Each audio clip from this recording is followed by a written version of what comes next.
हमारे चैनल को सब्सक्राइब करें और बेल आइकन दबाएं। हाय, मैं हूं आदित्य श्रीवास्तव और आप मुझे अभिजीत के नाम से जानते हैं। For more episodes of CID, subscribe to Sony वाह and hit the bell icon.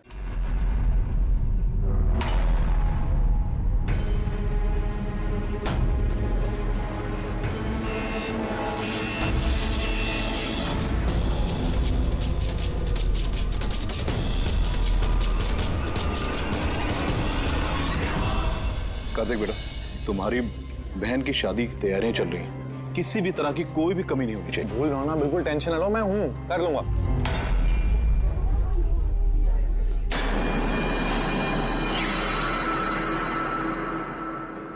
ओहो, शादी वाला घर है, मेहंदी की रस्म है। अरे भाई साहब, ये क्या करे, जल्दी से हाथ चलाइए, मेहमान बस आते ही होंगे। अब आंटी जी, अब बिना वजह इतनी टेंशन ले रही है। शादी वाला घर है और मेरी बेटी की शादी है, टेंशन तो होगी ही ना। मैं उसकी बेस्ट फ्रेंड हूँ ना, मैं उसका पूरा ध्यान रखूंगी। तू जल्दी से जा, उसे तेरी जरूरत हो। अरे भाई साहब, वो उधर नहीं, इधर रखवाई। हाँ,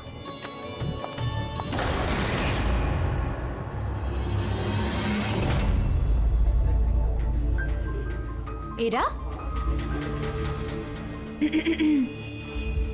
कहाँ खोई है? हाँ, चल, बहुत सारे काम बाकी है। मैं अभी भी कह रही हूँ कि देर नहीं हुई है, चलो चलते यहाँ से।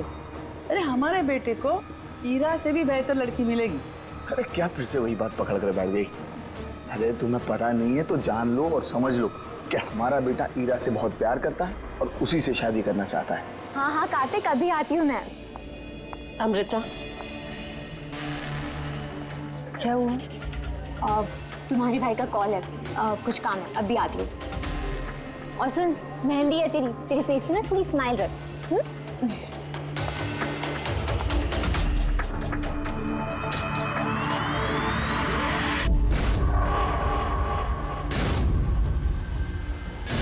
अच्छा, वो सारे बॉक्सेस रख देना और लाइट का भी सेटअप पूरा देख लेना कि फ्लावर्स।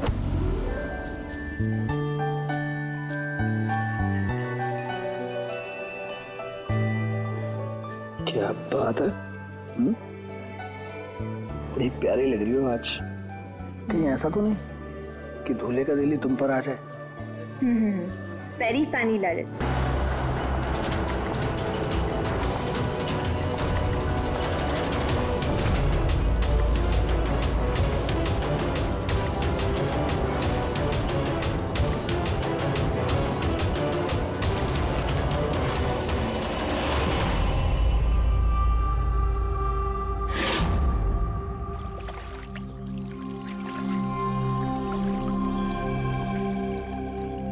रिसोर्ट क्या बंद हुआ, इसके देखभाल की पूरी जिम्मेदारी मेरे सर पे आ गई। और मालिक को इतनी अकल तो होनी चाहिए ना, है?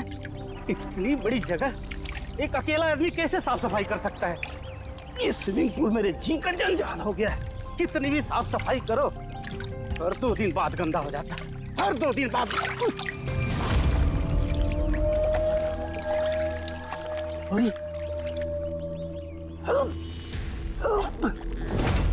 अरे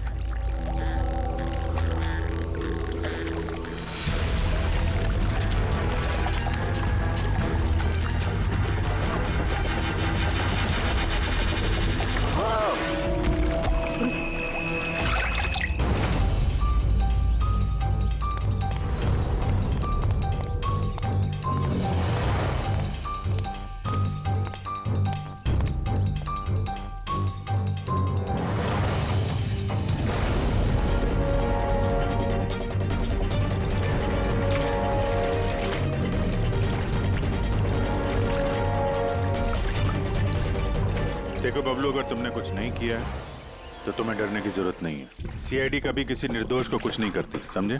लगता लाश काफी देर से पानी में थी। हाँ भैया, लगता है 12 घंटे से ऊपर ही हो गए। कहीं भी कोई चोट का निशान है नहीं बॉस, सिवाय इस गर्दन पे। यहाँ पर ये कुछ अजीब से धब्बे हैं। गला घोट के मारा है। प्राइमा फेसी तो ऐसा ही लगता है।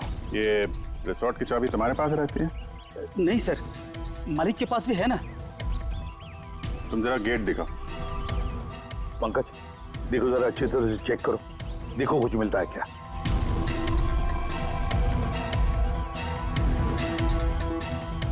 पलटाओ पलटाओ।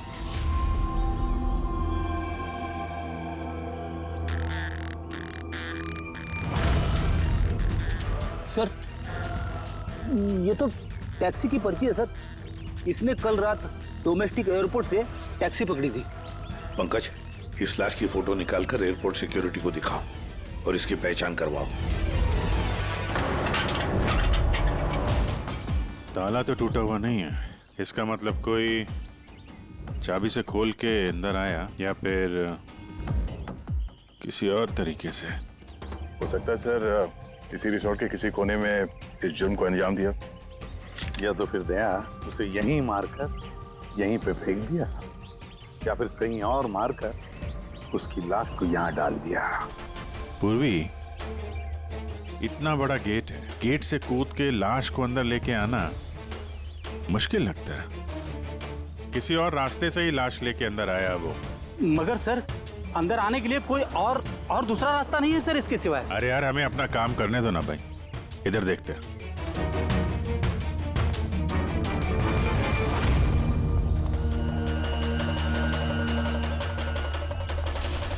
ये देखो पूर्वी, यहाँ पे दीवार टूटी हुई है, जरूर यहीं से आया होगा वो खूनी।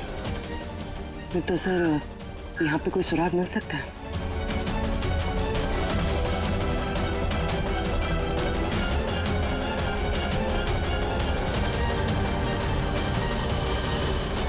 ये रहा सुराग, ये सुनहरा धागा।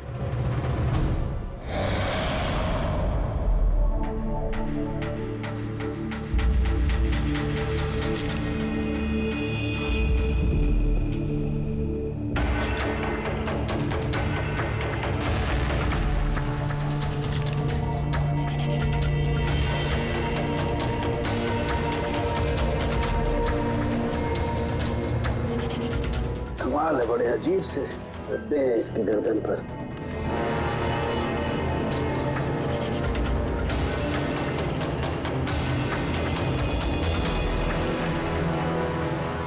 ओह, क्या बात है सर? अब ये सुनो जरा। मेहंदी? मेहंदी तारिका, इसकी गर्दन पर मेहंदी के धब्बे हैं। तारिका, इसकी मौत हुई है गला घोटने की वजह से। गर्दन पर है मेहंदी के निशान। इसका मतलब जिस किसी ने भी इसका गला घोटा होगा उसके हाथों में मेहंदी लगी होगी। और खून करने वाली शायद कोई लड़की थी और उसने उस वक्त खून किया जब उसके हाथों की मेहंदी ठीक से सूखी भी नहीं थी। राइट।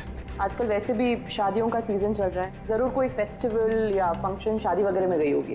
राइट, इसीलिए अभिजीत को वो सुनहरा धागा मिला था। वो भी शायद किसी महंगी ड्रेस का होगा जो पार्टी में पहनी जाती है। तो इसका मतलब ये सुनहरा धागा और गर्दन पर लगी हुई ये मेहंदी हमें खूनी तक पहुंचा सकते हैं।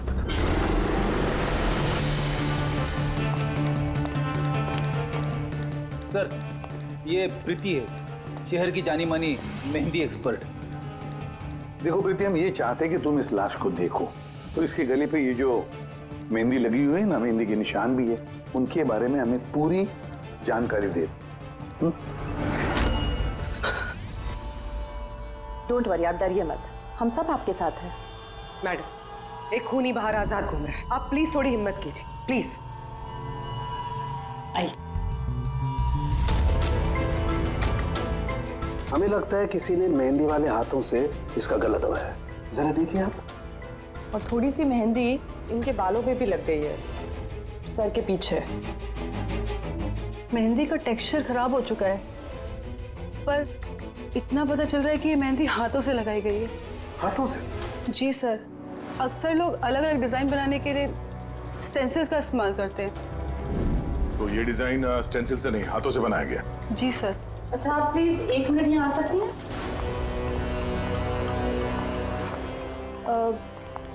आप इस मेहंदी के बारे में और कुछ बता सकती हैं? मतलब ये किस कंपनी की है, कितनी पुरानी है, कहाँ से आई है, कुछ भी, एनीथिंग। सर, मेहंदी के कलर, टेक्सचर और स्मेल से पता चलता है कि ये मेहंदी किसी कमर्शियल कंपनी की तो नहीं है, ये जरूर किसी ने घर पर ही बनाई है। तो मतलब लोग अक्सर घर में बनाई हुई मेहंदी को ही इस्तेमाल करते हैं। जी सर, क्योंकि वो केमिकल फ्री होती है। ये बात ऐसे तो शहर में बहुत सारे लोग होंगे जो घर में मेहंदी बनाते हैं। मेहंदी के जरिए उन्हें ट्रेस करना तो काफी टाइम लग जाएगा सर। सर,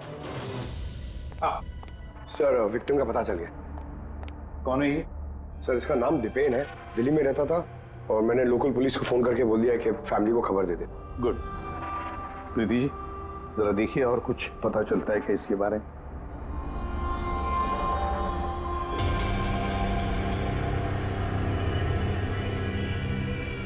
एक मिनट सर। सर मेहंदी की डिजाइन से एक बात और पता लग रही है। वो क्या? सर उस लड़की के बारे में जिसकी मेहंदी इनकी गर्दन पे लगी है। उस लड़की की शादी किसी ऐसे लड़के से हो रही थी जिसका नाम आर से शुरू होता है। आर नाम के लड़के? वो कैसे पता चला? अक्सर नई दुल्हन जब मेहंदी लगवाती है तो अपने पति का इनिशियल लेटर लिखवाती है। तो सर ये वही इनिशियल लेटर है। हाँ बॉस, उल्टा आर बना हुआ है। आर? फिर हमें पता लगाना पड़ेगा इस हफ्ते में शहर में ऐसी कितनी शादियां हुई है या होने वाली है जिसमें दूल्हे का नाम आर से शुरू होता है।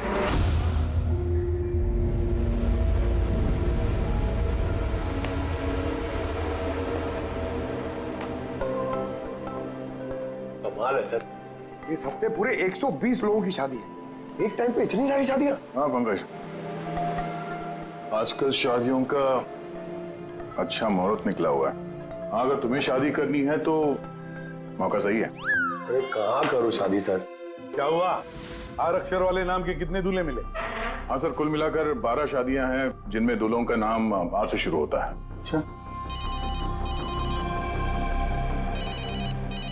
हेलो। हाँ हाँ हाँ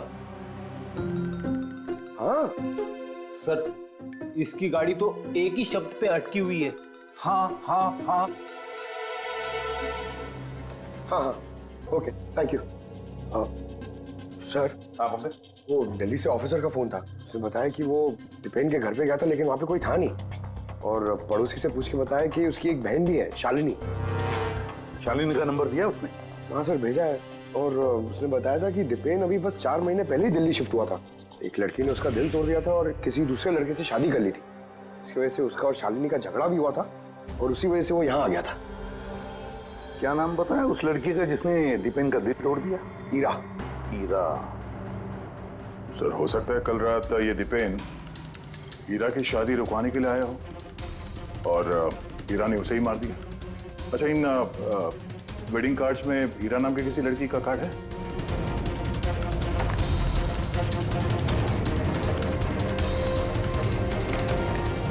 हाँ सर।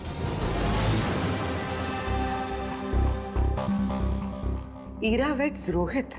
ये देख। ये लो, ईरा वेड्स रोहित और वो भी शादी आज ही है। जरा इस शादी में जाकर देखो, देखो दुल्हन की मेहंदी का रंग कैसे चढ़ा है। आप लोग सीआईडी से हैं तो कुछ भी मनमानी करेंगे? कानून के नाम पर किसी की शादी के रोकने का अधिकार किसने दिया आपको? जी नहीं, हम यहाँ किसी की शादी रोकने नहीं आए। हम सिर्फ अपनी तहकीकात पूरी करने आए हैं।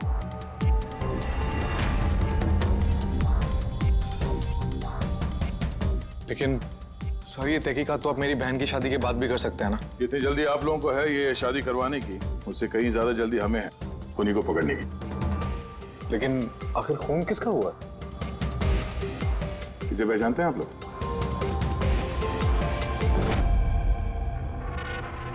ये तो दीपेन है। मतलब पहचानते हैं? कैसे? सर एक्चुअली वो दीपेन मेरी बहन से प्यार करता था, लेकिन कुछ वक्त पहले उन दोनों का रिश्ता टूट गया। मैंने कहा था ना वापिस चलते, लेकिन मेरी सुनता कौन है।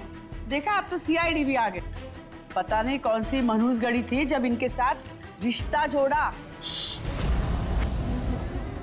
दीपेन के गर्दन पे हमें कुछ मेहंदी के निशान मिले हैं और हमें शक है कि वो निशान हीरा के हाथों से आए हैं।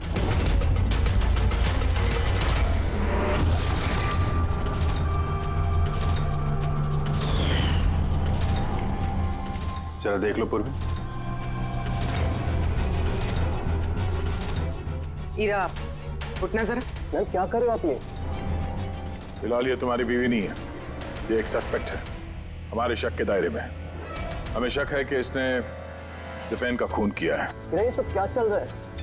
क्या क्या? अपना हाथ दिखा।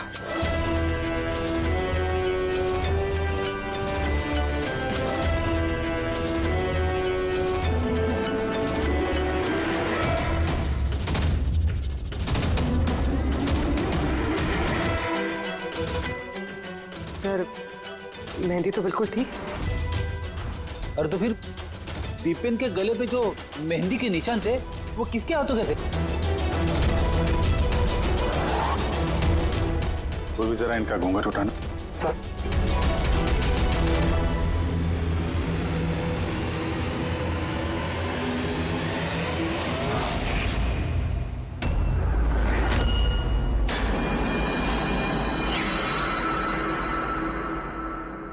अमृता, तुम इस मंडप में क्या कर रही हो?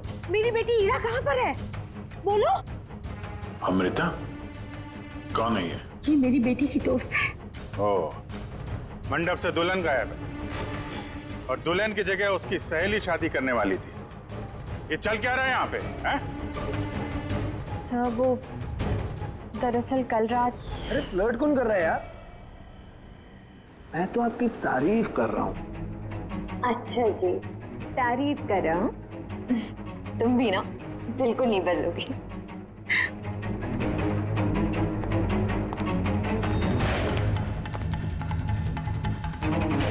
यार वो मुसीबत है। अमृता, अमृता सुनो। कार्तिक, क्या हुआ? वो मैंने अभी दीपेन को देखा, वो हीरा को घींचते हुए लेके जा रहा था। दीपेन? हाँ। उसकी इतनी हिम्मत कहाँ है वो? उस साइड। चलो।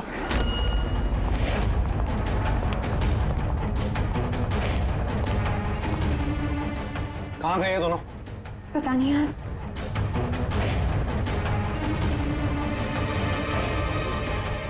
तो हीरा का फोन है। तो मिले नहीं वो? नहीं सर, वो लोग नहीं मिले। तो दीपेन यहाँ पे आया था और हीरा को जबरदस्ती ले गया, किडनैप करके। सब किडनैप तो नहीं कह सकते, मगर किडनैप नहीं कह सकते मतलब? अमृता, ये एक मर्डर केस है और सीआईडी से कुछ भी छुपाने की कोशिश की ना, तुम्हें भारी पड़ सकता है। अमृता, जो कुछ भी जानती हो सच सच बताओ। सब सच तो ये है कि हीरा ये शादी करना ही नहीं चाहती थी। वो तो दीपेन से प्यार करती थी। वो तो सिर्फ घर वालों के दबाव में आकर उसने ये शादी के लिए हाँ कहा था। अमृता चुप हो जाओ। मुझे तो पहले से ही पता था ये लोग 420 है। और कौन कौन से राज हैं जो सामने आने बाकी हैं? यही बताएंगे या सीआईडी ब्यूरो की चाय पीने का मूड है? हाँ? सर वो क्या है कि कुछ टाइम से मेरा बिजनेस ठीक नहीं चल रहा, जो बहुत ज़्यादा नुकसान हो रहा था। सुशील जी ने मेरे बिजनेस को स्टेबल करने के लिए मेरी हेल्प की। तो अपनी बेटी की शादी का सौदा किया आपने ताकि अपने डूबते हुए बिजनेस की नाव को पार लगाया जा सके, क्यों? इसीलिए हीरा के गायब हो जाने के बाद उसकी जगह पे अमृता को बिठाया मंडप पे, ताकि किसी भी कीमत पे ये शादी ना रुके।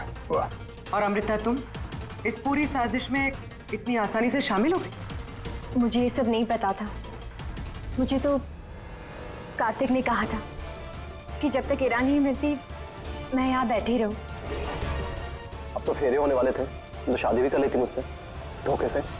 नहीं, मैं मंडप से निकलने ही वाली थी कि तभी सीआईडी यहाँ आ गई और सच सबके सामने आ गया। आधा सच तो सामने आ गया, अब बचा हुआ आधा सच तब सामने आएगा जब ये पता चलेगा कि दीपेन को मारने के बाद ये हीरा कहाँ चली गई। मेरी बेटी के ऊपर झूठा इल्जाम मत लगाइए सर। वो तो दीपेन से प्यार करती थी, वो क्यों मारेगी उसे? अगर आपकी बेटी निर्दोष है तो घर वापस क्यों नहीं आई? दीपेन की मौत के बाद से लापता क्यों है वो?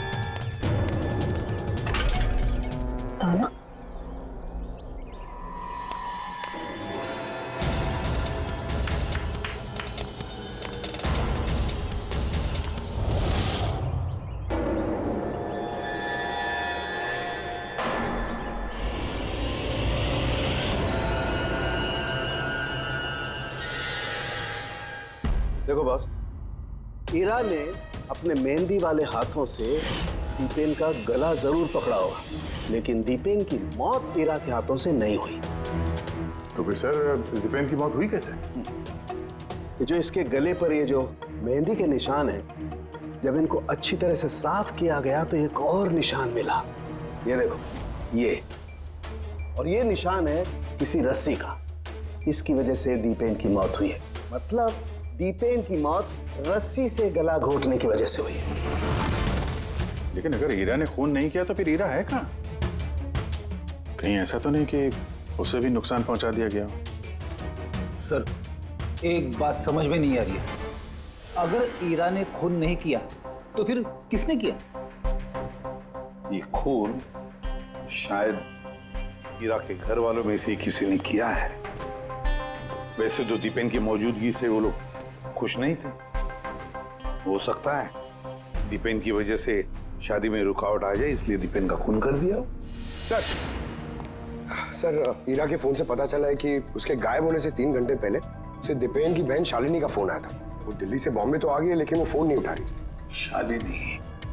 शालिनी का फोन ट्रैक करो, देखे तो सही है कहां पर वो रहता है। वो सुनहरा धागा किसका हो सकता है?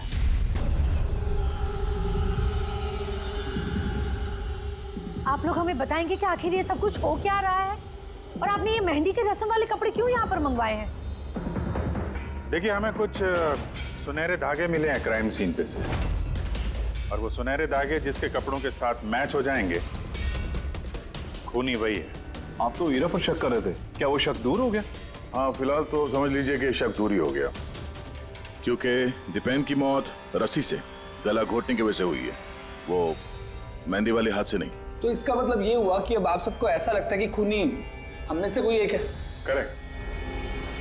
बस अब ये देखना है कि वो रेशमी धागे किसके कपड़ों से मेल खाते हैं। कमाल है, रेशम के छोटे छोटे टुकड़ों से आप इतनी बड़ी बात पता करेंगे? पता नहीं वो टुकड़े मैच भी होते हैं कि नहीं। कमाल की बात तो आप कर रहे हैं राजन जी। आपको अचानक बड़ी फिक्र हो रही है। उल्टा आपको खुश होना चाहिए था कि हमने आपकी बेटी के ऊपर इस बार शक नहीं किया।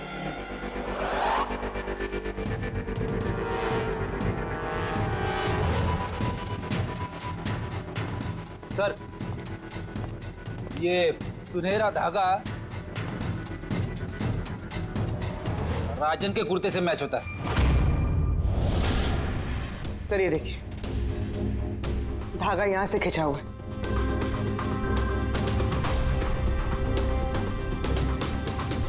मैं बताता हूँ आपको, उस रात मैंने देखा था दीपेन और ईरा को एक साथ। तुम्हें क्यों नहीं समझ में आ रहा कि मैं तुम्हारे बिना नहीं जी सकता? नहीं जी सकता मैं तुम्हारे बिना, और तुम मेरे बिना किसी और से शादी कैसे कर सकती हो? जब मैं नीचे पहुंचा तो वो दोनों जा चुके थे, और दीपेन का एड्रेस ईरा की पुरानी चिट्ठी से मुझे मिला, और हम उसके घर पहुंच गए।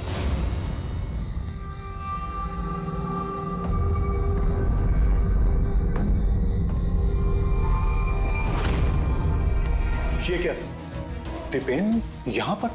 हीरा, हीरा, हीरा, हीरा, हीरा, हीरा बेटा।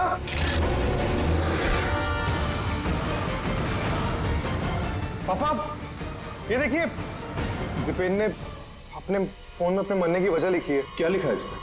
हीरा के बिना मेरी जिंदगी का ना कोई मायना है ना कोई मकसद। हीरा मेरी नहीं हो सकती तो किसी की नहीं होगी। अलविदा।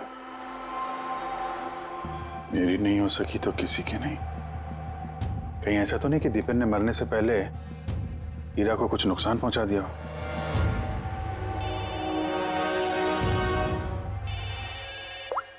हाँ पंकज।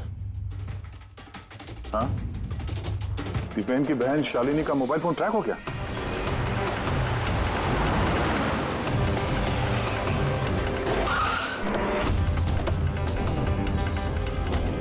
शालिनी के मोबाइल फोन के हिसाब से तो सुबह ही आ चुकी थी यहाँ पे।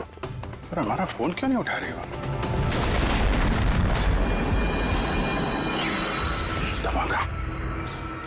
शालिनी, शालिनी,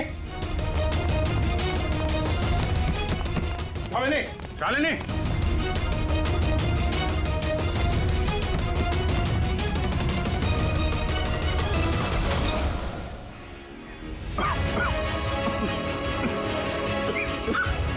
शालिनी,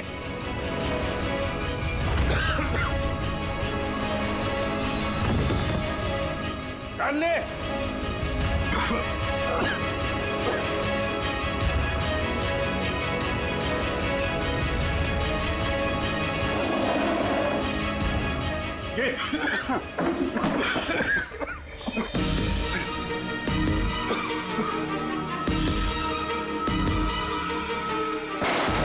बाबूजी संभाल के। कौन है वहां?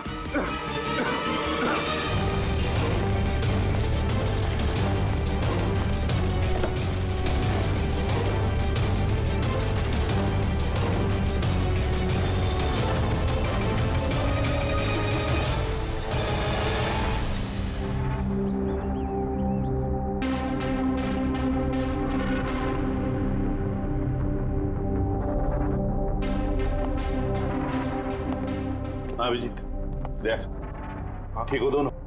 हाँ सर ठीक है। वो तो अच्छा हुआ सर हम लोग उस जहरीली गैस में ज्यादा देर तक नहीं रहे। पर सर शालिनी और हीरा की तबीयत बहुत खराब है, डॉक्टर उन्हें देख रहे हैं। वैसे थी क्या वो जहरीली गैस? तो पता नहीं सर, लगता है कोई टाइम्ड स्मोक बॉम्ब था। इस दीपेन ने पूरी प्लानिंग कर रखी थी सर। आत्महत्या के बाद ये हीरा को भी रास्ते से हटाना चाहता था। हाँ सर, वैसे भी उसने सुसाइड नोट में लिखा था हीरा मेरी नहीं तो किसी की नहीं हो सकेगी। सर हीरा कैसी है? सर वो खतरे से बाहर हैं, लेकिन उन्हें अभी तक होश नहीं आया। अच्छा, और Shalini? I am sorry sir, हम उन्हें बचा नहीं पाए।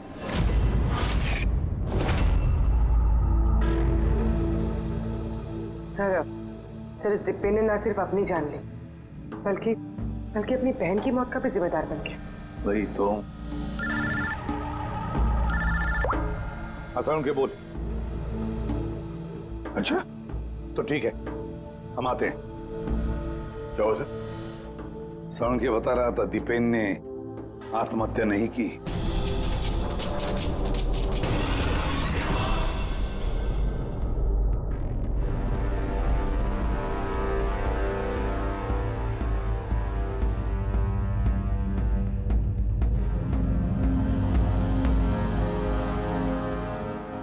या चल ना सारुण के, एक बार फाइनली बता दे, दीपेन ने आत्महत्या की है या दीपेन का खून हुआ है?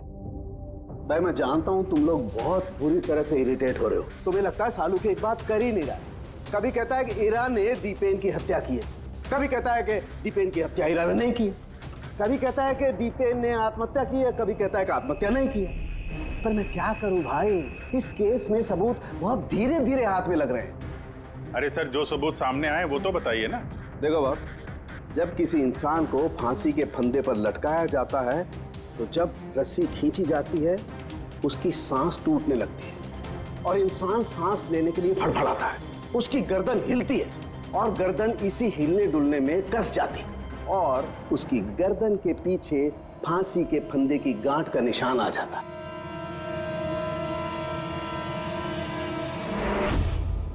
हाँ सर, निशान तो है। और सर ये इसकी गर्दन तो पहले से लटकी हुई है, ये क्या चक्कर है? हाँ, इसकी गर्दन लटकी हुई है क्योंकि यह आदमी पहले से ही मरा हुआ है। अब मरे हुए इंसान को अगर फांसी पर लटकाया जाएगा तो वो सांस लेने के लिए तड़फड़ाएगा नहीं, और इसीलिए उसकी गर्दन के पीछे गांठ का निशान नहीं आएगा। नहीं, इसके पीछे तो निशान नहीं है, क्योंकि गर्दन गांठ के संपर्क में आई ही नहीं। इसमें नई बात क्या बताई तूने? क्या ये हमको मालूम नहीं है?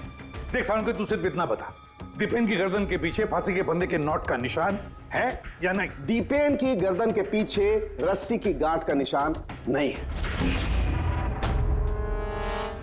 अब मैं दिखाता हूं।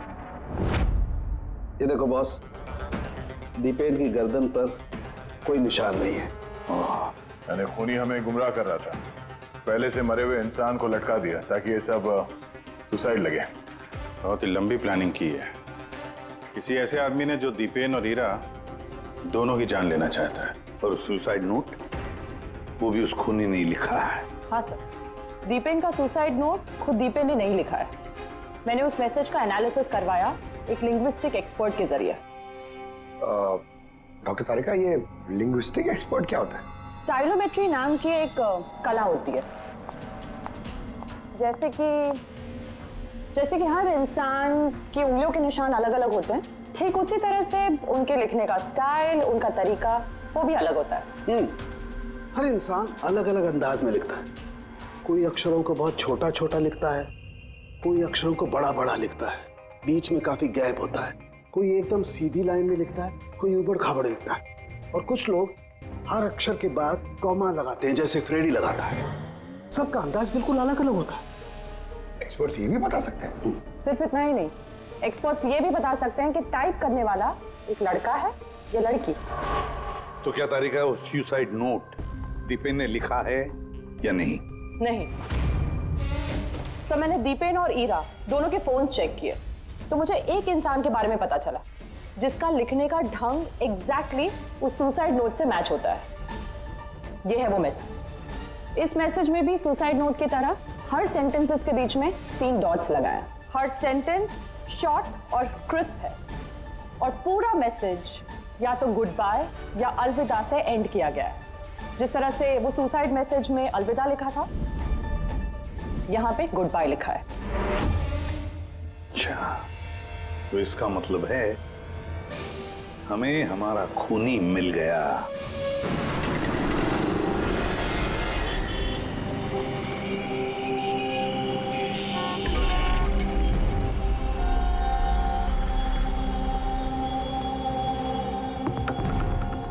दे रहा हूं धमकी, क्या कर लेगा? सीआईडी के सामने किसी को धमकी देना अच्छी बात नहीं है। लेकिन मैं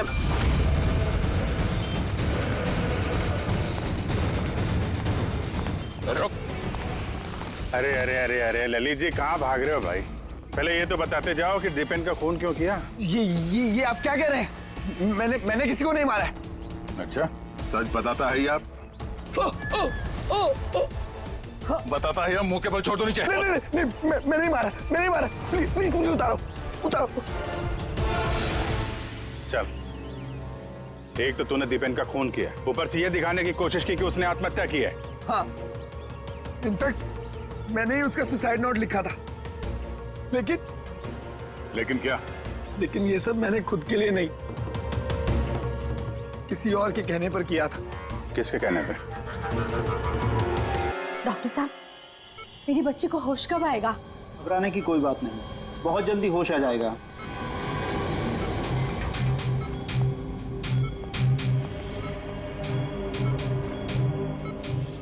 ललित,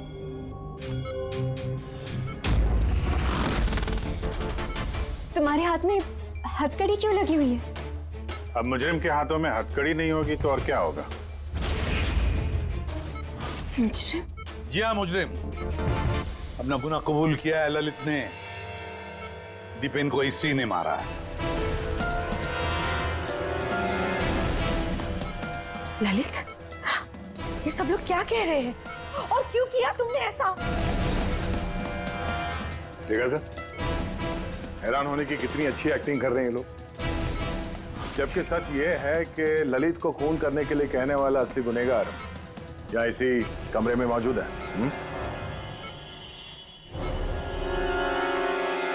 ये आप क्या कह रहे हैं? यहाँ पर मेरी बेटी जिंदगी और मौत के बीच में झूल रही है और आप उल्टा हम पर इल्जाम लगा रहे हैं। नहीं, ये कोई जिंदगी और मौत के बीच में नहीं झूल रही है, बल्कि सच और झूठ के बीच में झूल रही है। ये बेहोश नहीं है, सब ड्रामा है।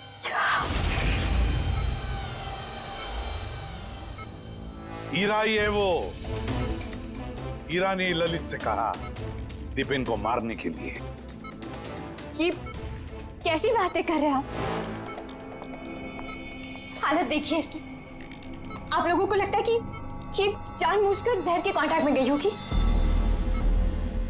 सर, इंजेक्शन लगा दूं? हाँ हाँ बिल्कुल, जल्दी। ये किस चीज की इंजेक्शन लगा रहे हैं आप? सच बोलने का। इस इंजेक्शन में एक केमिकल है जिसके शरीर में जाते ही इंसान सच बोलने लगता है।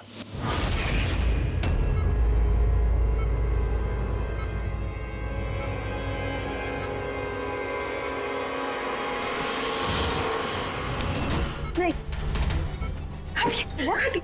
हीरा, हीरा, हीरा, रुक जाओ हीरा। इसका मतलब कि सीआईडी वाले सच बोल रहे हैं। अब झूठ बोल के कोई फायदा नहीं। ये ललित ने तुम्हारी पोल खोल दी। ये क्या किया ललित? खुद फंस रहे थे इसलिए साथ साथ मुझे भी फंसा दिया। हीरा, यही तो कसमें खाई थी ना हमने प्यार में कि हम एक साथ जिएंगे और एक साथ ही मरेंगे। क्या तुम दोनों एक दूसरे से प्यार करते हो? ये कब हो? हीरा, तुम तो दीपेन को चाहती थी। चाहती थी, फिर ललित से प्यार करने लगी। और ये सब इसने अपनी शादी तोड़ने के लिए किया है। मगर फिर किस्मत से हीरा को शालिनी का कॉल आया कि दीपेन हीरा की शादी रुकवाने के लिए आया है। और फिर हीरा ने बड़ा प्लान बनाया। दीपेन के कंधे पर बंदूक रख के चलाई इसने गोली। और हमने सोचा कि पहले हम दीपेन को मार देंगे।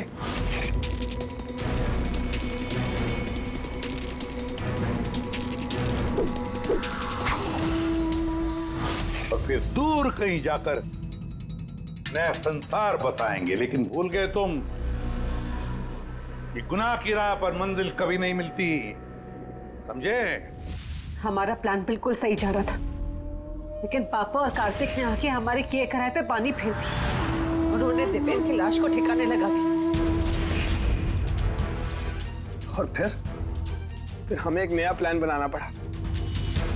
और उस नए प्लान में भी मेरा मरने वाला एंगल था ही। बॉम्ब का इंतजाम हो गया। तुमने बॉम्ब ठीक से चेक किया ना? हाँ हाँ कर लिया। थोड़ी देर में बॉम्ब फट जाएगा। और लाश का इंतजाम किया? थोड़ा मुश्किल था, लेकिन थोड़े पैसे देकर वो लाश भी मिल गई है। बस फिर हो गया काम।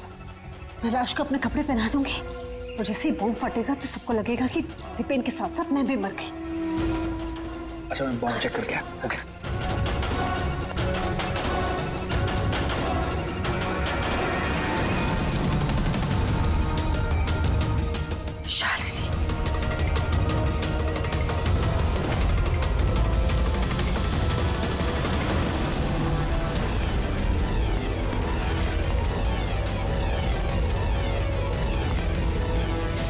और इसके लिए तुमने शालिनी की भी जान ले ली। तो और क्या करते? सब देख लिया था उसने, कोई चारा नहीं था। मगर एक बात समझ में नहीं आई, जहरीली गैस का इस्तेमाल क्यों किया? जहरीली गैस से शक्ल तो नहीं बदल जाती उस मुर्दागर वाली लाश का? हाँ? तो तुमने ये क्यों मान लिया कि हम उसे तुम्हारी लाश समझ लेंगे? हम जहरीली गैस का इस्तेमाल नहीं करने वाले थे। हम उस घर को बॉम्ब से उड़ाने वाले थे। लेकिन ये ललित पता नहीं गलती से कौन सा बॉम्ब लाया जो फटा ही नहीं। खुश हो गया। अब इससे पहले एक नए बॉम्ब का इस्तेमाल करते, हमने आप लोगों की गाड़ी की आने की आवाज सुनी। तब तक प्लान को चेंज करना पड़ा।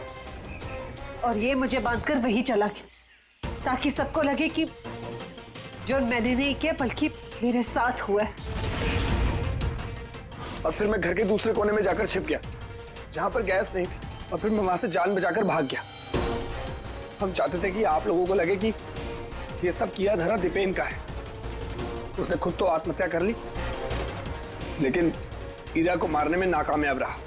जिंदगी साथ साथ गुजारने के लिए एक नहीं, दो नहीं, तीन प्लान्स बनाए और 2 मासूम लोगों की जानें भी ले ली। अब जेल की सलाखों के पीछे साथ साथ प्लान्स बनाते रहना, फांसी के फंदे से बचने के लिए।